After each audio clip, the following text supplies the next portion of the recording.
இயேசு கிறிஸ்துவ தேவனுடைய குமாரன் யார் நம்ம அறிக்கை பண்றோமோ தேவன் நமக்குள்ள நிலைத்திருப்பாரா, நம்மளும் தேவனுக்குள்ள நிலைச்சிருக்கிறோமா.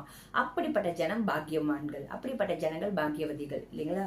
சோ நம்ம இயேசு கிறிஸ்துவ பிதாவாய் தேவனுடைய சொந்த குமாரன் விசுவாசித்து அவரை அறிக்கையிட்டு அந்த தேவனோடு கூட நம்ம நினைச்சிருக்கச்சு, அந்த தேவனை நமக்குள்ள நினைச்சிருப்பாரு. அப்ப நம்ம பாக்கியவான் பாக்கியவதிகளா இருப்போம். இதுக்கு அர்த்தம் என்னன்னாக்க இயேசு கிறிஸ்துவானவர் ஒரே பேரான குமாரனை, பிதாவானவர் இயேசு கிறிஸ்துவான ஒரே பேரான குமாரனை இந்த பூமிக்கு அனுப்பி நம்மளுடைய பாவங்கள் சாபங்கள் குற்றங்கள் எல்லாத்துக்கும் அவர் ஆக்னி மரணத்தை ஏற்றுக்கொண்டு அவர் ருசித்த அந்த பாவத்தெல்லாம் தன்மையில் சுமந்து கொண்டு நமக்காக ஜீவ பலியாகி நமக்காக ஒரு சாக்ரிஃபைஸ் செய்து சிலுவையில் அறையப்பட்டு ரத்தம் சிந்தி மரித்து 3ஆம் நாள் உயிரோடு இருந்து இப்பொழுதும் பிதாவனுடைய வலது பாரத்தில் நமக்காக பரிந்து பேசி கொண்டிருக்கிறார்.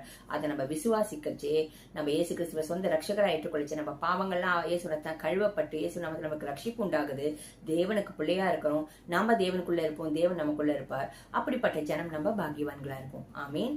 சோ இன்னைக்கும் நீங்க யாரெல்லாம் விசுவாசிக்கலையோ, உங்களுக்கு இயேசுவை பிடிக்கும், ஆனா எப்படி அவரோட வருது தெரியல, எனக்கு ஒண்ணுமே இல்லை, இருக்கிற இடத்துல ஏசப்பா என் குற்றம் குறைகள் பாவங்கள் எல்லாம் உங்க ரத்தம் தான் கழுவுங்க, நான் உங்க பிள்ளையா வரேன், நீங்க என் தேவனா இருங்க, இன்னிலேருந்து நீங்க தான் என் ரட்சகர், நீங்க ஏற்றுக்கொள்றது அந்த நிமிஷமே தேவன் உங்களை ரட்சகரா மாறுவார். அடுத்த நிலைமைக்கு உங்களை கொண்டு போவார். அவர் உங்களோடு உறவாடுவார், உங்களோடு பேசுவார், ஞானஸ்நானம் எடுக்க வைப்பார், அபிஷேகத்தை கொடுப்பார், உங்களை ஆவிக்குரிய விஷயத்துல வளர வைப்பார், பாவங்களை விட்டு மனம் திரும்பி கிறிஸ்துக்குள்ளாக நடக்கிற வாழ்க்கையை அவர் உங்களை வாழ வைப்பார்.